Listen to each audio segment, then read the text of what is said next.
This is my chance. You don't know what you're in for. Go back. Go back to Earth. You'll die here. You're being manipulated.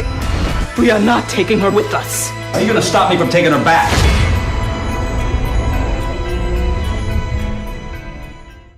We see Dr. Chris Kelvin, who has no family left since his wife passed away. One day, a space agency called DBA asks him to go to their space station on the planet Solaris. Years ago, DBA sent a team to explore Solaris, and there was a space station nearby where the team worked.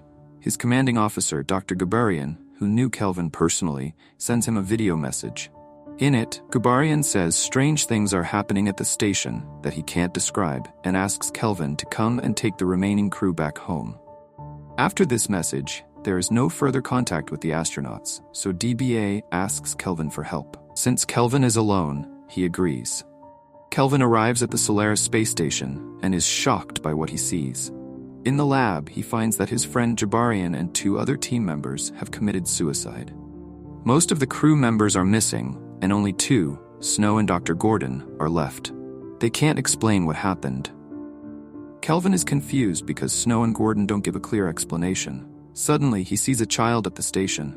When he asks Snow about the child, Snow says the boy is Dr. Gabarian's son. Kelvin is shocked because Gabarian's son was on Earth. Snow tells him to rest and says he will understand later. Kelvin goes to his small cabin to rest. While sleeping, he dreams of his past when he met Dr. Gabarian at a party. At the party, Gabarian talks about his future mission, but Kelvin's attention is on a girl named Rhea, who later becomes his wife. In his dream after the party, Kelvin and Rhea share an intimate moment. Suddenly, Kelvin feels something in real life and wakes up to see his wife, Rhea, sitting in front of him. Rhea is happy to see Kelvin, but he is shocked and starts asking strange questions. Rhea answers calmly and laughs, but Kelvin senses something is wrong. Without telling anyone, he puts Rhea in the escape pod and sends her into space. Snow then explains that these visitors appear on the ship when people miss someone. For example, if Snow missed his parents, they would suddenly appear. How they come and whether they are real humans is a mystery. Next night, Kelvin dreams of his wife again and revisits his past memories. When he wakes up, his wife is back. This time, he doesn't send her away but starts living with her. Kelvin loves this version of Rhea, but she has unclear memories. The first version of Rhea knew who she was, who her parents were, and that she was married to Kelvin, but she remembered nothing beyond Kelvin. This worries her, and we learn more about their relationship. After their marriage, Rhea starts hating the world. She becomes pregnant and gets even more depressed because she has some unfulfilled goals. Without telling Kelvin, she makes a bad decision. When Kelvin finds out, he gets very angry. They argue because Kelvin did want the baby. Kelvin leaves her, which makes Rhea more depressed, and she takes some pills to commit suicide. After Kelvin's anger fades, he returns home and finds his wife in a bad state. He is heartbroken and blames himself. These are the memories Kelvin dreams about. When Rhea returns the second time, he can't let her go again.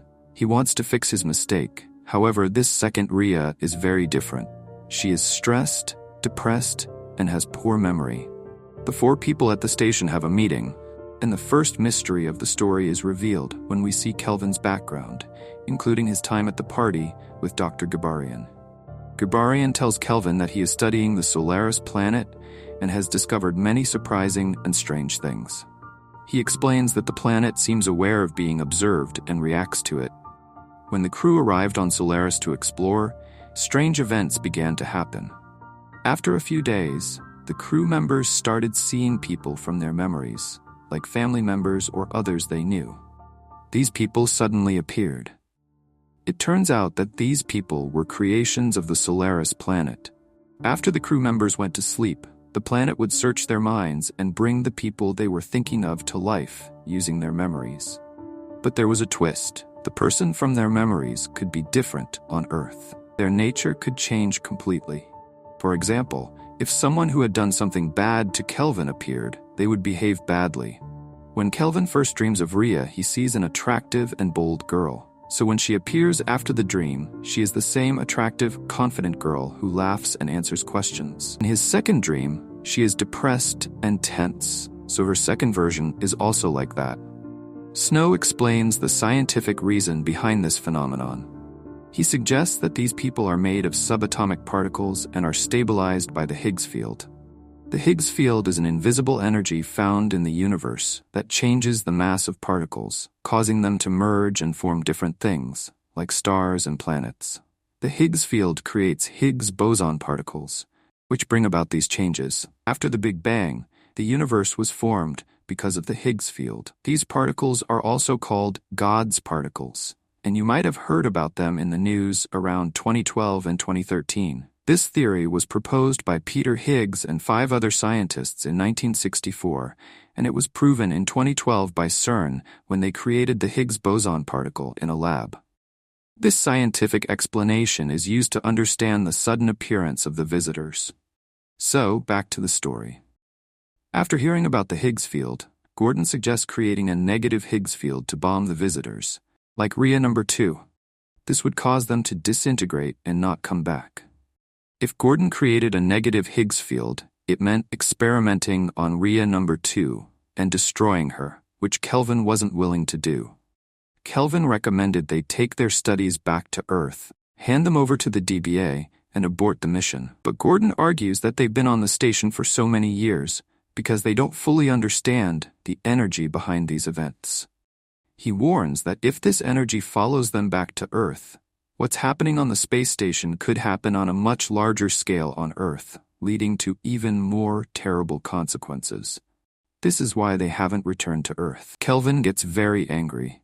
Rhea, sensing Kelvin's emotions, questions why he is getting so emotional. She is shocked to learn from Gordon that Kelvin had previously sent her into deep space, essentially trying to kill her. That night, while everyone is sleeping, Kelvin gets a vision of Jabarian. Kelvin asks what Solaris wants from them, and Jabarian suggests that Solaris might be extraterrestrial, possibly alien. He admits he isn't sure and explains he committed suicide out of depression. He advises Kelvin not to seek answers on the station and to leave Rhea behind instead of taking her back to Earth. After this discussion, Kelvin goes to sleep. Meanwhile, Rhea becomes even more anxious after learning the truth about herself. She starts crying and goes to the lab alone, drinking liquid oxygen in an attempt to commit suicide. She becomes unconscious for a while, but her wounds heal on their own, and she resurrects. Seeing Rhea's condition, Kelvin feels more guilty. He had a second chance, and now she is trying to kill herself. To stay with his wife forever, Kelvin starts taking sleeping pills. However, he eventually wakes up. Seizing the opportunity, Rhea goes to meet Gordon and pleads with him. She admits she isn't human and doesn't know what she might do in the future. She says she doesn't want such a life and begs Gordon to destroy her. Initially, Gordon refuses, but after much begging, he agrees.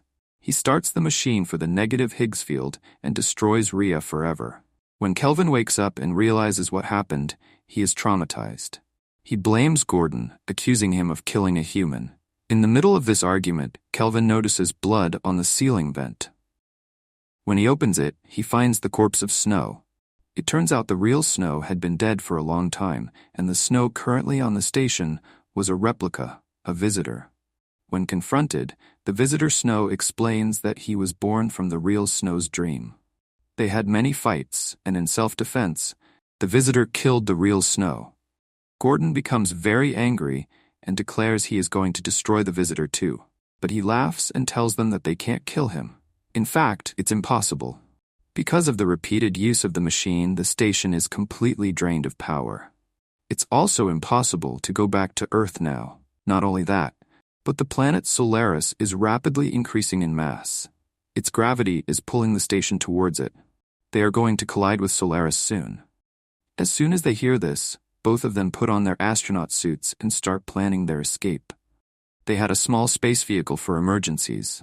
They prepare to escape in it, but then Kelvin stops. He starts thinking, still confused about whether to leave or not. In the next moment, we see him on Earth, sad in his apartment. He remembers Rhea's words over and over. I am suicidal in this version because you remember me as a suicidal girl. In reality, you never truly understood me. He thinks that even if he gets a second chance, he still couldn't save her. By accident, he bites his finger, but it heals immediately. This leads to the climax scene of the movie. We realize he had never returned to Earth. He was still at the station, which was drifting towards Solaris. Then Michael, the small child, appears to help him. Kelvin finds himself in his apartment again, thinking about how his wound healed. But then he sees Rhea. He is very happy and asks, "Where are we? Are we in the afterlife?" She says there's no need for these questions. We have moved beyond all that. All our past mistakes are forgiven. They kiss, and the movie ends. What are your thoughts? Tell me in the comments section.